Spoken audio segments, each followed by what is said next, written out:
How to turn on or off quick website search in Safari on iPhone X. And okay guys, sir, in your mobile phone, go to settings. In settings, scroll down and go to Safari. Here in Safari, in search engine section, you can see here the quick website search. And the quick website search is on. To turn off this, okay, you'll have to do is tap this, and you can see here the switch button. So if this turn on, use the smart search field to search within website by typing the website name as part of your search. For example, type Wiki Einstein to show Wikipedia search result for Einstein.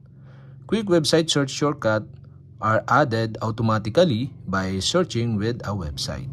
And okay, to turn off the quick website search, you'll have to do switch off the switch button on the right side. And okay guys, we have successfully turned off. And to turn on again, okay, you'll have to do switch on the switch button on the right side.